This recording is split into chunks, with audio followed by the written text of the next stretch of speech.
Today we are going to discuss all the activities of chapter metals and non-metals in this video only. So the first activity says take samples of iron, copper, aluminium and magnesium. Note the appearance of each sample. Clean the surface of each sample by rubbing them with sandpaper and note their appearance again. So यहाँ पे हमें क्या करना है, हमें कुछ samples लेने हैं जैसे कि आयरन के, कॉपर के, एल्यूमिनियम के एंड मैग्नीशियम के. फिर इसके अपीयरेंस को हमें नोट आउट करना है. देन हमें जितने भी हमने सैम्पल्स लिए हैं उनके सरफेस को हमें क्लीन करना है with the help of sand paper and again हमें उनके अपीयरेंस को नोट आउट करना है. ठीक है, तो ये एक्टिविटी हमने पहले भी परफॉर्म की हुई है.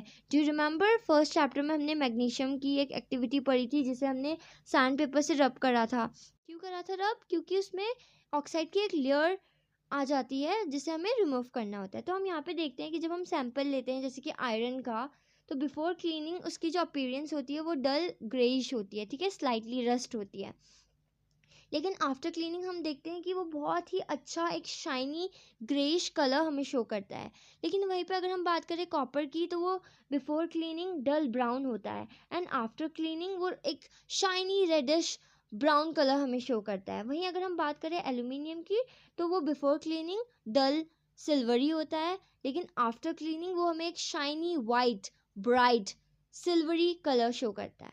ठीक है, लेकिन मैग्नीशियम को हम देखते हैं कि वो बिफोर क्लीनिंग डल ग्रे होता है, आफ्टर क्लीनिंग वो शाइनी सिल्वर कलर वो हमें शो करेगा. ठीक है, अब हम देखते हैं कि बिफोर रबिंग जो मेटल्स होते हैं ना वो बहुत ज़्यादा डल दिखते हैं. क्यों? Because their surface reacts with air and form a thin layer of oxide. क्योंकि उनका जो सरफेस होता है वो रिएक्ट कर जाता है एयर के साथ और उनके ऊपर एक थिन ऑक्साइड की लेयर आ जाती है.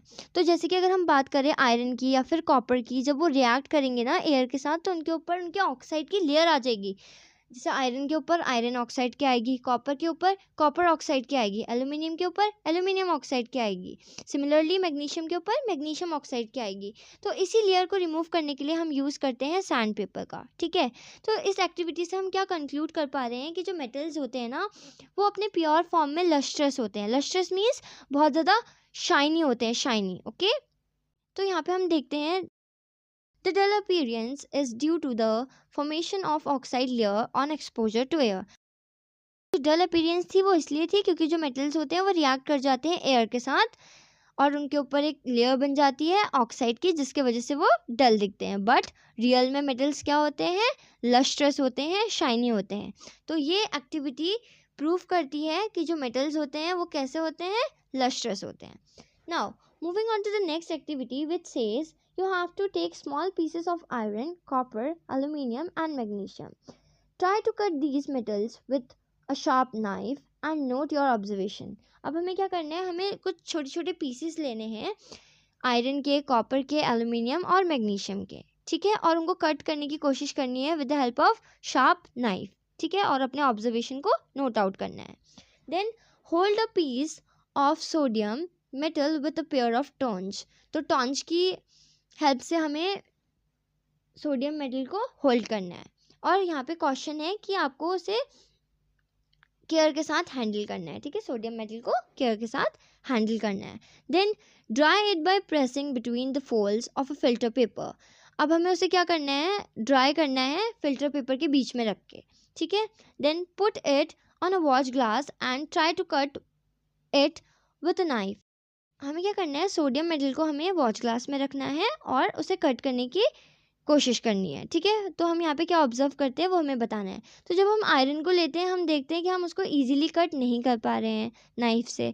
सिमिलरली कॉपर को भी हम इजीली कट नहीं कर पाते हैं. क्यों? क्योंकि मेटल्स क्या होते हैं? बहुत ज़्यादा हार्ड होते हैं.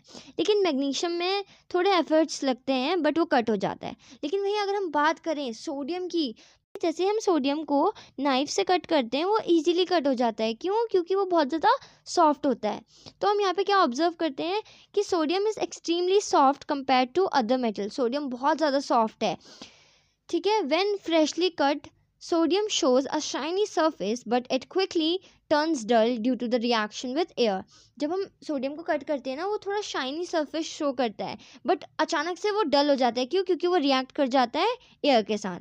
तो जो आयरन है, कॉपर है, एल्यूमिनियम है, मैग्नीशियम है वो हार्ड मेटल्स हैं बट जो सोडियम है वो सॉफ्ट मेटल है इसलिए वो ईजिली कट हो गया. अब हम देखते हैं कि ज़्यादातर मेटल्स क्या होते हैं, बहुत ज़्यादा हार्ड होते हैं, बट कुछ एक्सेप्शंस होते हैं जैसे कि सोडियम, जो कि इजीली कट हो जाता है नाइफ से, ठीक है।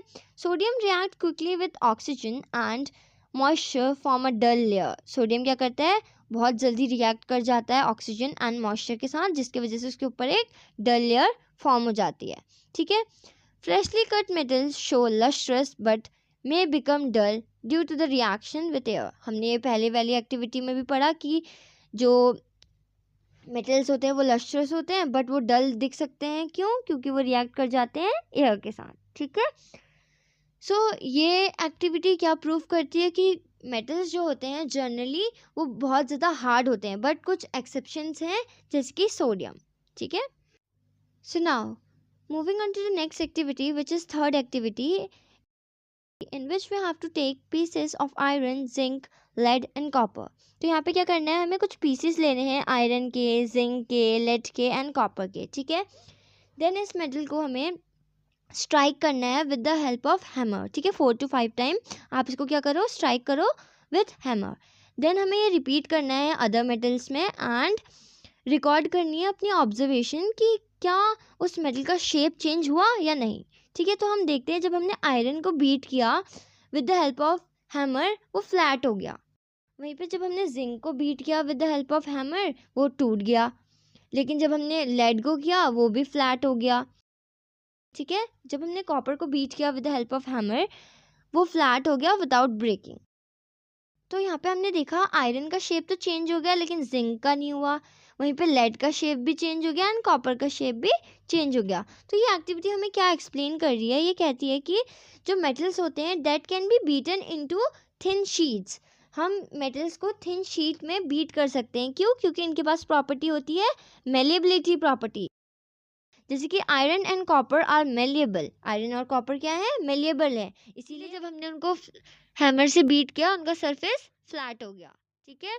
लेकिन लेड जो है वो बहुत ज़्यादा सॉफ्ट मेटल है, सो इट फ्लैटन्स इजीली, ठीक है, वो फ्लैट हो गया इजीली। और अगर हम बात करें जिंक की, जिंक क्या है, ब्रिटल है एट रूम टेम्परेचर, तो वो फ्लैट होने के बजाय ब्रेक हो गया। तो हम यहाँ पे क्या कंक्लूड कर पा रहे हैं कि जो मेटल्स होते हैं वो मेलिएबल होते हैं, generally metals are malleable, but some metals like zinc are brittle and break on hammering. लेकिन कुछ मेटल्स क्या होते हैं, ब्रिटल होते हैं, जो कि हैमर से बीट करने पे टूट जाते हैं, ठीक है, थिन शीट में कन्वर्ट नहीं होते। Now moving on to the fourth activity in which we have to list the metals whose wire you have seen in daily life. तो यहाँ पे हमें क्या करना है, यहाँ पे हमें कुछ मेटल्स की लिस्ट बनानी है जो हमने डेली लाइफ में वायर के फॉर्म में देखे हैं, ठीक है। जैसे कि कुछ मेटल्स होते हैं जो कि वायर्स के फॉर्म में हमें मिलते हैं, जैसे कि कॉपर, एल्यूमिनियम, ठीक है, आयरन एंड स्टील। ये कुछ मेटल्स हैं जिनकी हमें क्या मिलती हैं, वायर्स मिलती हैं, ठीक है। तो ये क्या शो करता है कि जो मेटल्स होते हैं वो डक्टाइल होते हैं, मतलब कि हम मेटल्स को वायर के फॉर्म में भी फॉर्म कर सकते हैं। कॉपर को अगर आप लोगे तो आप उसका वायर बना सकते हो, सिमिलरली एल्यूमिनियम का, आयरन का, स्टील का, इन सब के हम वायर्स बना सकते हैं, तभी तो ये गुड कंडक्टर्स भी होते हैं इलेक्ट्रिसिटी के। देखो, copper and aluminium are the most commonly used because they are good conductor of electricity and easily drawn into wires. Copper और एल्यूमिनियम का हम इस्तेमाल क्यों कर रहे हैं, क्योंकि वो इजीली ड्रॉन हो सकते हैं इनटू वायर्स, ठीक है, और वो गुड कंडक्टर भी होते हैं इलेक्ट्रिसिटी के, ठीक है। तो यहाँ पे हम क्या कंक्लूड कर पा रहे हैं कि जो मेटल्स होते हैं like copper, aluminium are commonly used for making wires due to their ductility and conductivity. Metals के पास डक्टिलिटी की प्रॉपर्टी है, मेटल्स क्या होते हैं, डक्टाइल होते हैं, ये प्रॉपर्टीज़ की वजह से हम कुछ मेटल्स को यूज़ कर पाते हैं। तो मेटल्स क्या होते हैं, डक्टाइल होते हैं, ठीक है, जिसकी वजह से वो वायर के फॉर्म में फॉर्म हो जाते हैं। Moving on to the next activity, इसमें हमें क्या करना है, इसमें हमें एल्यूमिनियम एंड कॉपर की वायर लेनी है, जिसे हमें क्लैम्प कर देना है ऑन अ स्टैंड, एंड जो उसका फ्री एंड है उसमें हमें पिन फिक्स करना है यूजिंग अ वैक्स, ठीक है। फिर हमें इसे क्या करना है, हमें इसे हीट करना है और हम क्या ऑब्जर्व करते हैं वो हमें बताना है, ठीक है। सो जब हम उसे हीट करते हैं तो क्या होता है, after heating the aluminium or copper wire for some time, the pin fixed with a wax fall down। तो यहाँ पे हम देखते हैं जब हम हीट करते हैं कॉपर या एल्यूमिनियम की वायर को, तो जो उसमें पिन फिक्स की थी ना हमने, वो नीचे गिर जाती है। क्यों? क्योंकि जो वैक्स होता है वो मेल्ट हो रहा होता है due to that heat which is reaching to it, right. The metal wire does not melt, but जो मेटल वायर है वो मेल्ट नहीं होती है, खाली पिन नीचे गिर जाता है। अब यहाँ पे हम क्या देखते हैं कि जो मेटल्स होते हैं लाइक एल्यूमिनियम या फिर कॉपर, वो गुड कंडक्टर होते हैं किसके? हीट के, ठीक है, और इलेक्ट्रिसिटी के भी। तो जब हम इसको हीट करते हैं, heat from the flame travels through the wire to the other end. यहाँ पे क्या हो रहा है, यहाँ पे हीट जो है एक एंड से दूसरे एंड तक ट्रेवल कर रही है, जिसके वजह से जो वैक्स है वो मेल्ट हो जा रहा है और पिन नीचे गिर जा रहा है, ठीक है। However the wire itself does not melt because metal have high melting point. Pin तो नीचे गिर जा रही है लेकिन वायर मेल्ट नहीं हो रहा है। क्यों? क्योंकि जो मेटल्स होते हैं उनका हाई मेल्टिंग पॉइंट होता है, ठीक है। तो यहाँ पे हम क्या कंक्लूड कर पा रहे हैं कि जो मेटल्स होते हैं वो गुड कंडक्टर होते हैं हीट के, and they does not melt because they have high melting point. The wire does not melt, only the wax melts due to the heat conductance, ठीक है। तो यहाँ पे हम देखते हैं जो वायर है वो मेल्ट नहीं होती है, बट जो वैक्स होता है वो मेल्ट हो जाता है। क्यों? क्योंकि मेटल्स होते हैं उनका मेल्टिंग पॉइंट क्या होता है? बहुत ज़्यादा हाई होता है। Now moving on to the next activity in which we have to set up an electric circuit. यहाँ पे हमें क्या करना है कि इलेक्ट्रिक सर्किट बनाना है, और यहाँ पे हमें एक मेटल को रख देना है, ठीक है, किसके बीच में? Terminal A and terminal B के बीच में। फिर हमें देखना है कि जो हमारा बल्ब है वो ग्लो करता है या नहीं करता है। अगर करता है तो ये क्या इंडिकेट करता है, ठीक है। तो हम यहाँ पे क्या ऑब्जर्व करते हैं कि जो जब हम मेटल को प्लेस करते हैं between terminal A and B और टर्न ऑन करते हैं स्विच को, हम देखते हैं कि हमारा जो बल्ब है वो ग्लो कर देता है। अब bulb can be glow brightly और डिम, ये डिपेंड करता है कि हमने कैसा मेटल लिया है। अगर मेटल बहुत ज़्यादा अच्छा कंडक्टर होगा इलेक्ट्रिसिटी का तो वो बहुत ज़्यादा ग्लो करेगा बल्ब, बट अगर पुअर कंडक्टर होगा इलेक्ट्रिसिटी का तो थोड़ा डिम करेगा, ठीक है। अगर जो बल्ब है वो बहुत ज़्यादा ब्राइटली ग्लो कर रहा है, इसका मतलब क्या है? जो मेटल है वो गुड कंडक्टर है इलेक्ट्रिसिटी का, ठीक है, और वो इजीली पास होने दे रहा है अपने अंदर से इलेक्ट्रिसिटी को, ठीक है। हम यहाँ पे ग्लो में बी ब्राइट और dim depending on the type of metal used. हम देखते हैं कि बल्ब जो है ब्राइट भी ग्लो कर सकता है और डिम भी ग्लो कर सकता है। ये डिपेंड करता है किस पे, कैसा टाइप का हमने मेटल यूज़ किया है इस पे, ठीक है। अगर वो ब्राइट ग्लो कर रहा है मतलब कि इजीली जो इलेक्ट्रिसिटी है वो पास हो रही है मेटल से, और अगर नहीं कर रहा है मतलब कि मेटल जो है वो पुअर कंडक्टर है इलेक्ट्रिसिटी का, ठीक है। तो यहाँ पे हम देखते हैं कि जो the glow of the bulb confirm that the metal allow electricity current pass through it, कि यहाँ पे जो इलेक्ट्रिसिटी है वो इजीली पास हो जा रही है मेटल से, तभी जो बल्ब है वो ग्लो कर पा रहा है, ठीक है। तो हम देखते हैं अगर जो ब्राइट ग्लो आ रहा है बल्ब में तो गुड कंडक्टर है हमारा मेटल, लेकिन अगर डिम ग्लो आ रहा है तो पुअर कंडक्टर है हमारा मेटल। अगर कोई भी ग्लो नहीं आ रहा है तो वो इंसुलेटर है या फिर कोई भी कनेक्शन में फॉल्ट है, ठीक है। तो इससे हमें क्या पता चलता है कि जो मेटल्स होते हैं वो गुड कंडक्टर होते हैं इलेक्ट्रिसिटी के, ठीक है, which is why they are use in electric wire, ठीक है। तो जो मेटल्स होते हैं वो कंडक्ट करते हैं इलेक्ट्रिसिटी, जिसके वजह से हम उनको यूज़ करते हैं किसके लिए? इलेक्ट्रिक वायरिंग के लिए। Now moving on to the next activity in which we have to collect the samples of carbon, sulphur and iodine, ठीक है। हमें सल्फर, कार्बन एंड आयोडीन के सैम्पल्स को कलेक्ट करना है, ठीक है। फिर हमें क्या करना है? हमें first to fourth and sixth activity को परफॉर्म करना है विथ दीज नॉन मेटल्स। तो यहाँ पे हम क्या देखते हैं कि जो सल्फर होता है, कार्बन होता है, वो नॉन लस्ट्रस होता है, लेकिन वहीं अगर हम आयोडीन की बात करें वो लस्ट्रस होता है, तो ये एक एक्सेप्शन है, ठीक है। हम देखते हैं एक्टिविटी फर्स्ट और सेकंड में हमने क्या देखा था कि जो मेटल्स होते हैं वो डक्टाइल होते हैं एंड मेलिएबल होते हैं, लेकिन वहीं अगर हम बात करें कार्बन की और सल्फर की, वो मेलिएबल और डक्टाइल नहीं होते हैं, ठीक है। They can not be drawn into wires और बीटन इनटू शीट्स, इनको हम शीट्स में कन्वर्ट नहीं कर सकते। और ये क्या होते हैं? ये गुड कंडक्टर होते हैं क्या इलेक्ट्रिसिटी के? नहीं, जैसे कि कार्बन है, सल्फर है, वो पुअर कंडक्टर होते हैं इलेक्ट्रिसिटी के। तो यहाँ पे हम क्या देख रहे हैं, कार्बन है, सल्फर है, ना ही वो मेलिएबल है ना ही वो डक्टाइल है। लेकिन जो फर्स्ट एक्टिविटी के एलिमेंट थे, सेकेंड एक्टिविटी के एलिमेंट्स थे, वो क्या थे, मेटल थे, वो डक्टाइल और मेलिएबल दोनों थे। और सिमिलरली क्या ये गुड कंडक्टर होंगे हीट एंड इलेक्ट्रिसिटी के? नहीं, ये नॉन मेटल हैं। वो क्या होते हैं, पुअर कंडक्टर्स होते हैं इलेक्ट्रिसिटी एंड हीट के। ठीक है, तो हम देखते हैं कि एक एक्सेप्शन है ग्रेफाइट, जो कि कंडक्ट करता है इलेक्ट्रिसिटी। ठीक है, अब हम देखेंगे कि एक्टिविटी 6 में हमने क्या किया था। वहाँ पे हमने देखा था कि जब रिएक्शन होती है ऑक्सीजन की किसी भी मेटल के साथ, तो वो क्या बनाते हैं, मेटल ऑक्साइड बना देते हैं। बट यहाँ पे हम देखते हैं on burning non metal react with oxygen to form non metal oxide. यहाँ पे जब ऑक्सीजन के साथ रिएक्ट करता है नॉन मेटल, तो वो एक नॉन मेटेलिक ऑक्साइड बना देता है। जैसे कि कार्बन क्या बनाता है, कार्बन डाइऑक्साइड। सल्फर क्या बनाता है, सल्फर डाइऑक्साइड। ठीक है, अब हम यहाँ पे देखते हैं कि जो नॉन मेटल्स होते हैं वो क्या होते हैं, जनरली डल होते हैं, मतलब कि नॉन लस्ट्रस होते हैं। जैसे कि कार्बन क्या है, नॉन लस्ट्रस है।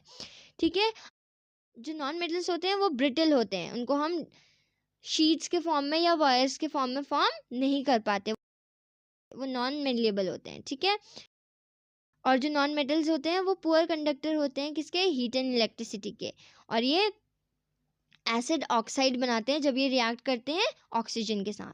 ठीक है, कुछ एक्सेप्शंस हैं जैसे कि ग्रेफाइट जो कि कंडक्ट करता है इलेक्ट्रिसिटी को, बट नॉन मेटल्स कंडक्ट नहीं कर पाते इलेक्ट्रिसिटी को। ठीक है, non metals generally have properties opposite to metals, but there are exceptions such as graphite and iodine. देखो, नॉन मेटल्स क्या होते हैं, नॉन लस्ट्रस होते हैं, लेकिन आयोडीन लस्ट्रस है। एंड नॉन मेटल्स क्या होते हैं, पुअर कंडक्टर होते हैं इलेक्ट्रिसिटी के, बट ग्रेफाइट क्या है, एक गुड कंडक्टर है इलेक्ट्रिसिटी का। तो यहाँ पे ये कुछ एक्सेप्शंस थे। ठीक है, moving on to the next activity in which we have to take magnesium ribbon and some sulphur powder. ठीक है, इसमें हमें क्या करना है, हमें मैग्नीशियम रिबन लेना है और कुछ सल्फर पाउडर लेना है। फिर हमें क्या करना है, we have to burn the magnesium ribbon and collect the ash formed and dissolve them in water. तो हमें यहाँ पे क्या करना है, मैग्नीशियम रिबन को बर्न करना है और उससे जो ऐश मिलेगा उसे कलेक्ट करना है एंड उसको वाटर में डिजॉल्व कर देना है। ठीक है, फिर हमें क्या करना है, हमें जो सोल्यूशन मिला है उसे हमें टेस्ट करना है with red litmus and blue litmus paper. ठीक है, फिर हमें बताना है कि जो प्रोडक्ट फॉर्म हुआ है क्या वो एसिडिक है या फिर बेसिक है। ठीक है, we have to place a test tube over the burning sulphur to collect the fumes. अब हमें क्या करना है, अब हमें बर्न करना है सल्फर पाउडर को और उसके ऊपर एक टेस्ट ट्यूब रखनी है ताकि हम उसकी फ्यूम्स को कलेक्ट कर पाएँ। Now add some water to the above test tube and shake it. Test this solution with blue and red litmus paper. Is this product form on burning sulfur acidic or basic? Can you write equation for these reaction? अब हमें बताना है कि वो acidic है या basic है और इसकी रिएक्शन भी हमें नोट आउट करनी है। ठीक है, तो यहाँ पे हम ऑब्जर्व करते हैं जब हम मैग्नीशियम रिबन को बर्न करते हैं वो बर्न होता है with a bright white flames और एक वाइट पाउडर बनता है जिसे हम ऐश बोलते हैं। ठीक है, एंड ये ऐश को फिर हमें क्या करना था, डिजॉल्व करना था सोल्यूशन में, राइट।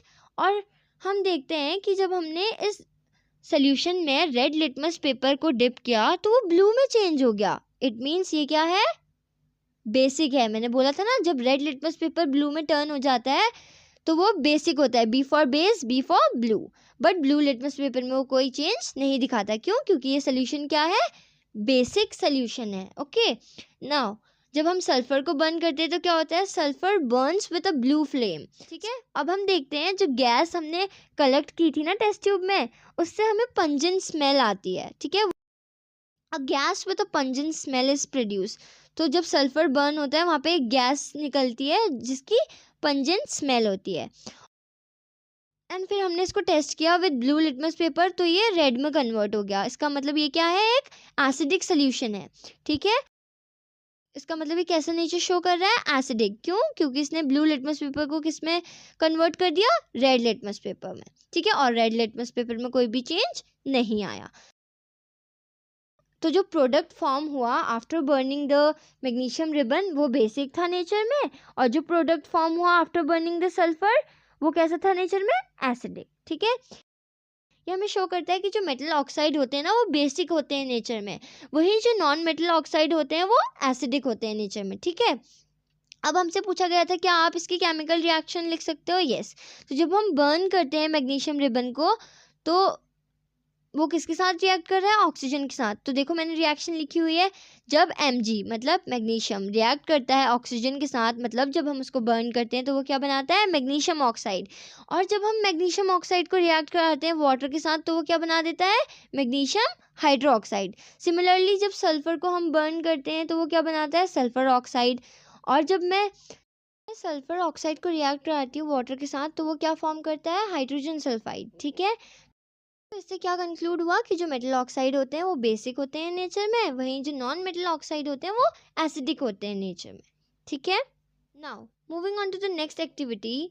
फर्स्टली इसमें क्वेश्चन दिया हुआ है कि the following activities need the teacher assistance, it would be better if students wear eye protection. तो यहाँ पे आपको ये एक्टिविटी आपको एक असिस्टेंट टीचर के साथ में करनी है और आपको आई प्रोटेक्शन के लिए ग्लासेस पहन लेना है। ठीक है, so what we have to do in this, we have to hold any of samples taken above with a pair of torch and try burning over a flame, repeat with the other metal sample. तो अभी तक जितनी भी activity हमने की उसमें से कोई भी एक सैंपल ले लो, बट उसे हमें टॉर्च से पकड़ना है और उसे बर्न करना है। ठीक है, और इसे और मेटल्स के साथ भी आप रिपीट कर सकते हो। ठीक है, तो जो भी प्रोडक्ट फॉर्म होगा उसे आपको कलेक्ट करना है एंड उस प्रोडक्ट और मेटल को कूल डाउन होने को छोड़ देना है। ठीक है, विच मेटल बर्न इजीली, और हमें देखना है कि कौन सा मेटल इजीली बर्न हो गया।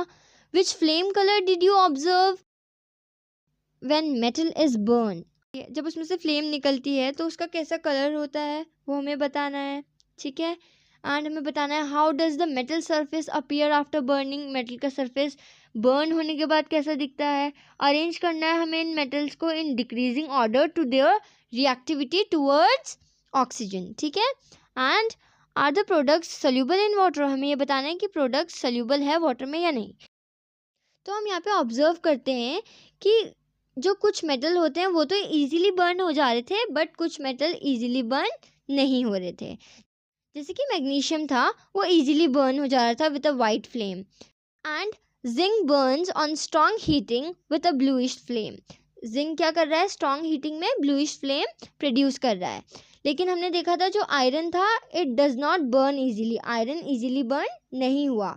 ठीक है, and copper does not burn easily, iron और कॉपर इजीली बर्न नहीं हुए। अब हमने क्या फ्लेम ऑब्जर्व की, जब हमने मैग्नीशियम को बर्न किया तो हमें एक ब्राइट वाइट फ्लेम दिखी, जिंक में कैसी फ्लेम दिखी, ब्लूइश फ्लेम, आयरन में स्पार्कल्स हमें देखने को मिल रही थी। वहीं अगर हम कॉपर की बात करें तो वहाँ पे कोई भी फ्लेम विजिबल नहीं थी, राइट। अब हम क्या देखते हैं कि जो मेटल होते हैं ना, metals form a coating of metal oxide on their surface. हमने पढ़ा था कि जो मेटल्स होते हैं वो अपने ऊपर एक ऑक्साइड की लेयर फॉर्म कर देते हैं, जैसे कि मैग्नीशियम किसकी करता है, मैग्नीशियम ऑक्साइड। जिंक के ऊपर येलो कोटिंग हो जाती है, आयरन के ऊपर ब्लैक कोटिंग हो जाती है, कॉपर के ऊपर भी ब्लैक कोटिंग हो जाती है। ठीक है, अब इसमें पूछा है कि कौन कौन से मेटल्स जो थे वो सॉल्युबल थे वाटर में। तो some metal oxide dissolve in water to form bases alkaline solution, other are insoluble in water. Now we have to place the metals in decreasing order to their reactivity series. ठीक है, तो हमने किस किस के examples देखे थे, magnesium के, जिंक के, आयरन के, कॉपर के। तो सबसे ज़्यादा रिएक्टिविटी किसकी है, मैग्नीशियम की, फिर किसकी है, जिंक की, फिर किसकी है, आयरन की, फिर किसकी है, कॉपर की। कैसे हमें पता चला, metals that burn easily are more reactive, जो इजीली बर्न हो जा रहे हैं जैसे कि मैग्नीशियम वो ज़्यादा रिएक्टिव हैं। मेटल्स रिएक्ट करते हैं ऑक्सीजन के साथ टू फॉर्म मेटल ऑक्साइड। ठीक है, which are generally basic in nature. हमने पढ़ा था कि मेटल ऑक्साइड क्या होते हैं, बेसिक होते हैं नेचर में। Now moving on to the next activity, जिसको भी आपको टीचर के प्रेजेंस में ही परफॉर्म करना है। ठीक है, इसमें क्या करना है हमें, in this we have to collect the samples of metals in activity 9। तो जो एक्टिविटी 9 में हमने मेटल्स कलेक्ट करे थे ना, वही हमें यहाँ पे कलेक्ट करने हैं। अब नाइन्थ एक्टिविटी में कौन कौन से मेटल्स हमने यूज़ किए थे? Magnesium, zinc, iron, copper. तो वही हमें यहाँ पे यूज़ करने हैं। Put some small pieces of samples separately in beaker half fill with cold water. तो हमें यहाँ पे सारे मेटल्स को सेपरेटली बीकर में रखना है एंड उनको हाफ फिल कर देना है विथ वाटर। और वाटर कैसा होना चाहिए? कोल्ड। ठीक है। Which metal react with cold water. अब हमें देखना है कि कौन सा मेटल कोल्ड वाटर के साथ रिएक्ट करता है और फिर हमें उनको प्लेस करना है in increasing order of their reactivity with cold water. हमें क्या करना है? उनको इंक्रीजिंग ऑर्डर में रख देना है उनके। ठीक है। Did any metal produce fire on water? Does any metal start floating after some time? Half filled with water, put the metals that did not react with cold water in beaker. अब हमें क्या करना है? ऐसे metals जो react नहीं कर पा रहे हैं कोल्ड वाटर के साथ, उनको सेपरेटली अलग बीकर में रखना है एंड उस बीकर को हाफ फिल कर देना है विथ हॉट वाटर। अब हमें क्या करना है? जो मेटल हॉट वाटर के साथ भी रिएक्ट नहीं कर रहे हैं, उसकी रिएक्शन हमें स्टीम के साथ करानी है। ठीक है। बताना है ऐसे कौन से मेटल है जिसने स्टीम के साथ भी रिएक्ट नहीं किया, and we have to place them in decreasing order of reactivity with water. तो यहाँ पे हम देखते हैं कि जो सोडियम होता है वो रिएक्ट करता है विग्रेसली विथ कोल्ड वाटर। ठीक है। और एक्टिविटी में पूछा गया था कि कौन से ऐसे मेटल थे जिसने फायर कैच कर ली थी। तो सोडियम ऐसा मेटल है जो कि फायर कैच कर जाता है when it react with cold water. ठीक है। तो सोडियम एक ऐसा मेटल है जो कि विग्रसली रिएक्ट करता है कोल्ड वाटर के साथ, प्लस ये फायर भी कैच कर लेता है एंड ये फ्लोट भी करता है जब ये रिएक्ट करता है कोल्ड वाटर के साथ। ठीक है। वहीं अगर हम बात करें कैल्शियम की, वो थोड़ा कम विग्रसली रिएक्ट करता है कोल्ड वाटर के साथ। इसमें बबल्स फॉर्म हो जाते हैं और ये भी फ्लोट करने लग जाते हैं after some time due to hydrogen gas. ठीक है। जो हाइड्रोजन गैस होती है ना, वो कैल्शियम के सरफेस के अगल बगल लग जाती है, जिसकी वजह से ये फ्लोट करना शुरू कर देता है। लेकिन वही हम देखते हैं जो मैग्नीशियम होता है वो रिएक्ट नहीं करता है कोल्ड वाटर के साथ। ठीक है। अब हम बात करें हॉट वाटर के साथ रिएक्शन, तो magnesium react slowly with hot water to form bubbles of hydrogen gas. तो मैग्नीशियम स्लोली रिएक्ट करता है हॉट वाटर के साथ, जिसकी वजह से उसमें बबल्स फॉर्म होने लग जाते हैं। किसके? हाइड्रोजन गैस के बबल्स। ठीक है। अब हम अगर बात करें स्टीम के साथ, आयरन रिएक्ट करता है। Iron reacts with steam to form iron oxide and hydrogen gas. ठीक है। Copper does not react even with steam. अब ऐसा कौन सा मेटल है जिसने स्टीम के साथ भी रिएक्ट नहीं किया? कॉपर ने। ठीक है। Metal not reacting even with steam, copper shows no reaction with cold water, hot water, steam water. कौन सा मेटल है जिसने किसी के साथ भी रिएक्शन नहीं दिखाई? Copper. Copper cold water, hot water and steam के साथ रिएक्ट नहीं करता है। अब हम देखते हैं कि metals reacting with cold water. अब कोल्ड वाटर के साथ सबसे ज़्यादा रिएक्टिव कौन था? सोडियम। हॉट वाटर के साथ कौन रिएक्टिव था? मैग्नीशियम। स्टीम के साथ किसने रिएक्शन शो करी थी? आयरन। और जिसने किसी के साथ भी रिएक्शन शो नहीं करी थी वो कौन था? कॉपर। अब हमें क्या करना है? इसको डिक्रीजिंग ऑर्डर में लगाना है। ठीक है। तो सबसे ज़्यादा कोल्ड वाटर के साथ रिएक्टिव कौन था? सोडियम, फिर कैल्शियम, फिर मैग्नीशियम, फिर आयरन। और यहाँ पे कॉपर भी लिखा हुआ है, लेकिन लिखा हुआ है इसलिए क्योंकि हमें डिक्रीजिंग ऑर्डर में लगाना है इसको। तो जो कॉपर है वो सबसे कम रिएक्टिव है, मतलब रिएक्टिव है ही नहीं, इसलिए हमने इसको लास्ट में रखा है। तो फाइनली यहाँ पे हम क्या कंक्लूड कर पाते हैं कि जो हाईली रिएक्टिव मेटल्स होते हैं वो रिएक्ट करते हैं vigorously with water, while less reactive metals react slowly और नॉट एट ऑल। ठीक है। Now moving on to the next activity, जिसमें हमें क्या करना है? इसमें मेटल के सैंपल्स कलेक्ट करने हैं, लेकिन सोडियम और पोटेशियम हमें नहीं लेना है। अगर मेटल ने रिएक्ट कर दिया है एयर के साथ तो उसे सैंड पेपर के साथ रब करना है हमें। ठीक है। ताकि वो जो भी लेयर्स के ऊपर है वो हट जाए। ठीक है। अब हम यहाँ पे पोटेशियम या फिर सोडियम क्यों नहीं ले रहे हैं? क्योंकि वो क्या करते हैं? कोल्ड वाटर के साथ विग्रेसली रिएक्ट कर जाते हैं, इसलिए हम उन्हें नहीं ले रहे हैं। ठीक है। Put the sample separately in test tube containing dilute hydrochloric acid. अब हमें dilute hydrochloric acid containing test tube लेने हैं, अपने मेटल्स के सैंपल्स को डाल देना है और उनको सेपरेटली रख देना है। ठीक है। Then we have to suspend thermometer in the test tube so that their bubbles are dipped in acid. ठीक है। and observe the rate of formation of bubble carefully. अब हमें देखना है कि किस टेस्ट ट्यूब में किस रेट में बबल्स फॉर्म हो रहे हैं। Which metal react विग्रेसली with dilute hydrochloric acid? कौन सा मेटल विग्रेसली रिएक्ट कर रहा है विथ डाइल्यूट हाइड्रोक्लोरिक एसिड? ठीक है, with which metal did you record the highest temperature? अब हमें देखना है कि किस टेस्ट ट्यूब में सबसे ज़्यादा टेम्परेचर है एंड अरेंज करना है इन मेटल्स को in decreasing order of reactivity with dilute acid. अब हमें इन्हें डिक्रीजिंग ऑर्डर में लगाना है। ठीक है, अब हम क्या ऑब्जर्व करते हैं, जब तो हमने कुछ सैंपल्स लिए जैसे कि मैग्नीशियम के, जिंक के, आयरन के एंड कॉपर के।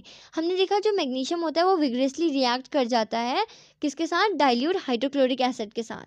ठीक है, यहाँ पे क्या होता है? Rapid formation of bubbles. यहाँ पे बहुत जल्दी जल्दी बबल्स क्या होते हैं? फॉर्म हो रहे होते हैं। किसके बबल्स? हाइड्रोजन गैस के। और टेम्परेचर भी बहुत जल्दी इंक्रीज हो जाता है। ठीक है, और बहुत ज़्यादा हाई टेम्परेचर होता है यहाँ पे। फिर हम देखते हैं कि जिंक जो है वो मॉडरेटली रिएक्ट करता है डाइल्यूट हाइड्रोक्लोरिक एसिड के साथ। बबल्स यहाँ पे फॉर्म हो रहे होते हैं लेकिन धीरे धीरे फॉर्म होते हैं, और टेम्परेचर भी मॉडरेट होता है, मतलब कि टेम्परेचर इंक्रीज करता है मॉडरेटली। ठीक है, अब हम देखते हैं आयरन। आयरन बहुत स्लोली रिएक्ट करता है डाइल्यूट हाइड्रोक्लोरिक एसिड के साथ एंड बहुत स्लोली यहाँ पे बबल्स भी बन रहे होते हैं, और जो टेम्परेचर होता है वो बहुत स्लाइटली इंक्रीज करता है। ठीक है, लेकिन कॉपर वहाँ पे कोई भी रिएक्शन शो नहीं करता जब वो रिएक्ट करता है डाइल्यूट हाइड्रोक्लोरिक एसिड के साथ। कोई बबल यहाँ पे फॉर्म नहीं होते, कोई भी टेम्परेचर में हमें चेंज नहीं दिख पाता है। तो हम देखते हैं कि जो मेटल्स होते हैं reacting विग्रेसली produce more hydrogen gas and more heat. ऐसे मेटल्स जो बहुत विग्रेसली रिएक्ट कर जाते हैं हाइड्रोक्लोरिक एसिड के साथ, वो बहुत ज़्यादा अमाउंट में हाइड्रोजन गैस प्रोड्यूस करते हैं और हीट भी बहुत ज़्यादा प्रोड्यूस करते हैं। ठीक है, the metal showing the highest temperature is highest temperature कौन दिखा रहा है? मैग्नीशियम। ये क्या इंडिकेट करता है कि जो मैग्नीशियम है वो सबसे ज़्यादा रिएक्टिव है। ठीक है, और मेटल्स के कंपैरिजन में। Now what we have to do, we have to show decreasing order of reactivity with dilute hydrochloric acid. सबसे ज़्यादा रिएक्टिव कौन था हाइड्रोक्लोरिक एसिड के साथ? मैग्नीशियम, फिर जिंक, फिर आयरन एंड देन कॉपर। ठीक है, final answer, more reactive metals react विग्रेसली with dilute acid producing hydrogen gas and heat.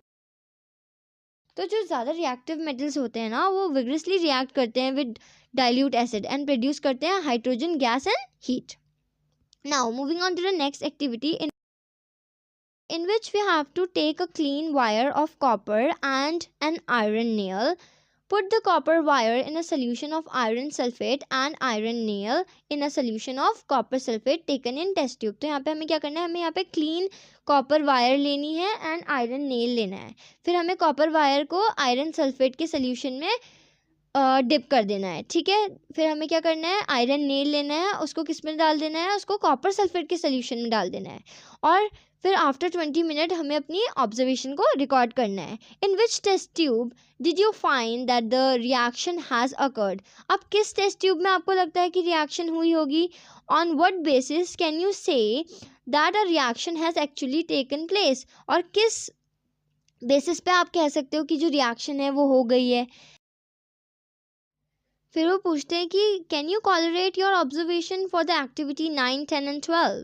Right the balance chemical equation for the reaction that has taken place. Name the type of reaction. ठीक है, तो हम देखते हैं कि test tube first में क्या हुआ। टेस्ट ट्यूब फर्स्ट कौन सी थी? जिसमें हमने कॉपर वायर को डिप किया था आयरन सल्फेट के सोल्यूशन में। ठीक है, तो यहाँ पे हम देखते हैं कि कोई भी चेंज हम ऑब्जर्व नहीं करते हैं, और देखते हैं कि सोल्यूशन ग्रीन था, उसका कलर ग्रीन था, ग्रीन ही रहा, इनिशियली भी ग्रीन था, फाइनली भी ग्रीन ही रहा। Copper wire shows no deposition, कुछ भी डिपोजिशन वहाँ पे देखने को नहीं मिलता है। लेकिन अगर हम बात करें टेस्ट ट्यूब 2 की, जिसमें क्या था? कॉपर सल्फेट का सोल्यूशन था और उसमें हमने आयरन नेल को डिप किया था। यहाँ पे हम देखते हैं कि the blue solution gradually turns green. तो जो सोल्यूशन इनिशियली क्या था वो ब्लू कलर का था, बट अब वो ग्रीन कलर का हो गया है। एंड हम देखते हैं कि जो रेडिश ब्राउन कोटिंग थी कॉपर के ऊपर वो डिपॉजिट हो जाती है ऑन द आयरन नेल। ठीक है, कॉपर के ऊपर जो रेडिश ब्राउन कोटिंग थी वो अब किसके ऊपर आ गई है? आयरन नेल के ऊपर आ गई है। अच्छा, ऐसा क्यों होगा? क्योंकि जो आयरन होता है ना वो बहुत ज़्यादा रिएक्टिव होता है देन कॉपर. कॉपर से ज़्यादा रिएक्टिव कौन होता है? Iron. A reaction occur only when the iron nail is placed in copper sulfate. Why?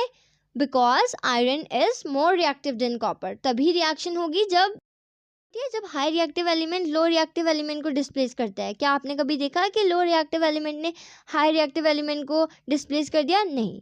तो iron displace copper from its composition. ठीक है. अब हम देखते हैं कि coloration with activities 9, 10 and 12. These activities shows the reactivity series of metal. Activity 9, 10 and 12 में हमने क्या देखा था? ये activities हमें क्या show कर रही थी? Reactivity series of metals. ठीक है. Since iron react but copper does not, it confirms iron is more reactive than copper. तो यहाँ पे भी हमें reactivity ही देखने को मिल रही है, जैसे कि जो आयरन है वो रिएक्ट कर रहा है लेकिन कॉपर कुछ भी रिएक्शन शो नहीं कर रहा है, जो कि क्या कंफर्म करता है कि आयरन ज़्यादा रिएक्टिव है देन कॉपर. अब यहाँ पे हमें बैलेंस केमिकल इक्वेशन लिखनी है. जब आयरन रिएक्ट करता है कॉपर सल्फेट के साथ तो वो आयरन सल्फेट बनाता है एंड कॉपर भी फॉर्म करता है. ये कैसी टाइप की रिएक्शन है? एक डिस्प्लेसमेंट रिएक्शन है. ठीक है. Now moving on to the next activity in which we have to take samples of sodium chloride, potassium iodide, barium chloride और any other salt from science laboratory. तो यहाँ पे हमें क्या करना है? हमें कुछ सैम्पल्स लेने हैं जैसे कि सोडियम क्लोराइड के, पोटेशियम आयोडाइड के एंड बेरियम क्लोराइड के. ठीक है. तो यहाँ पे हमें बताना है कि what is the physical state of these salts, कि इनकी क्या फिजिकल स्टेट है. ठीक है. Take a small amount of sample on a metal spatula and heat directly on flame. Repeat with other samples. तो यहाँ पे हमें क्या करना है कि हमें थोड़े अमाउंट में इन सैम्पल्स को स्पैचुला में लेना है एंड उसे डायरेक्टली हीट कर देना है और ये हमें रिपीट करना है दूसरे सैम्पल्स के साथ भी. ठीक है. Then what we have to do, we have to tell कि हम क्या ऑब्जर्व करते हैं इस दौरान and did the sample impact any colour to the flame, do compounds melt. Try to dissolve the samples in water, petrol and kerosene. In samples को हमें water, petrol and kerosene में dissolve करने की कोशिश करनी है. क्या ये soluble है या नहीं वो भी हमें बताना है. Make a circuit and insert the electrodes into the solution of one salt. What did you observe? Test the other salt samples too. In this manner. अब हमें क्या करना है? हमें एक सर्किट बनाना है और इंसर्ट कर देना है इलेक्ट्रोड को into a solution of one salt. एक सॉल्ट के सोल्यूशन में हमें इलेक्ट्रोड को इंसर्ट कर देना है एंड फिर बताना है कि हम क्या ऑब्जर्व करते हैं and test the other salt samples too. और सैम्पल्स के साथ भी हमें सेम ये चीज़ करनी है. What is your inference about the nature of these compound. हम देखते हैं कि जो sodium chloride, potassium iodide and barium chloride हैं वो वाइट क्रिस्टल हैं. ठीक है. एंड जब हम इनको हीट करते हैं ये सॉल्ट मेल्ट नहीं होते हैं इजीली. सम सॉल्ट्स में impart characteristic colour to the flame, जैसे कि sodium compound yellow flame show करता है, potassium compound lilac flame show करता है. ठीक है. हम देखेंगे कि सॉल्युबिलिटी टेस्ट कि कौन सॉल्युबल है वाटर में. तो salts are soluble in water, they are insoluble in petrol and kerosene. तो जो सॉल्ट्स होते हैं वो वाटर में सॉल्युबल होते हैं बट पेट्रोल एंड केरोसिन में वो इनसॉल्युबल होते हैं. अब हम देखेंगे इलेक्ट्रिकल कंडक्टिविटी. अब जो मेटल्स हैं अगर वो सॉलिड स्टेट में हैं तो वो कंडक्ट नहीं करते हैं इलेक्ट्रिसिटी, पर एक्वस सोल्यूशन में वो इलेक्ट्रिसिटी कंडक्ट करते हैं. दीज कंपाउंड्स का बहुत ज़्यादा high melting and boiling point होता है और ये सॉल्युबल होते हैं वाटर में but not in organic solvents. ठीक है. और ये कंडक्ट करते हैं electricity in solution but not in solid state. These properties indicate that they are ionic compound. अब ये किस कंपाउंड की प्रॉपर्टीज शो कर रहे हैं? Ionic compound. हमने आयनिक कंपाउंड की सारी प्रॉपर्टीज डिटेल में पढ़ी थी. अगर आपने नहीं पढ़ी है तो इससे पहले वाली वीडियो में हमने अच्छे से डिस्कस करा है, आप पहले वहाँ जाके पढ़ लीजिए. ठीक है. अब हम यहाँ से क्या कंक्लूड कर पा रहे हैं कि जो आयनिक कंपाउंड्स होते हैं वो सॉलिड होते हैं और उनका हाई मेल्टिंग पॉइंट होता है, वो सॉल्युबल होते हैं वाटर में और वो इलेक्ट्रिसिटी कंडक्ट करते हैं लेकिन एक्वस सोल्यूशन में. ठीक है. Now moving on to the next activity which is last activity of this chapter. So in this what we have to do, we have to take 3 test tubes and place clean iron nails in each of them. हमें 3 test tube लेनी है, उसमें clean iron nails को place कर देना है, ठीक है। फिर हमें इन टेस्ट ट्यूब्स को लेबल कर देना है as A, B and C। Pour some water in a test tube A and cork it, ठीक है। अब हमें क्या करना है, टेस्ट ट्यूब A में वाटर डाल देना है एंड उसे बंद कर देना है, ठीक है। देन हमें क्या करना है, pour boiled distil water in test tube B। Test tube B में हमें डिस्टिल वाटर डालना है एंड 1 ml ऑयल भी डाल देना है एंड फिर उसे बंद कर देना है। The oil will float on water and prevent the air from dissolving in water. अब हमने इसमें ऑयल क्यों डाला है, ताकि जो ऑयल है वो फ्लोट करेगा वाटर में and it will prevent the air from dissolving in water, ठीक है, ताकि जो एयर है वो डिजॉल्व ना हो पाए वाटर में। Now what we have to do, we have to put some anhydrous calcium chloride in a test tube C and cork it.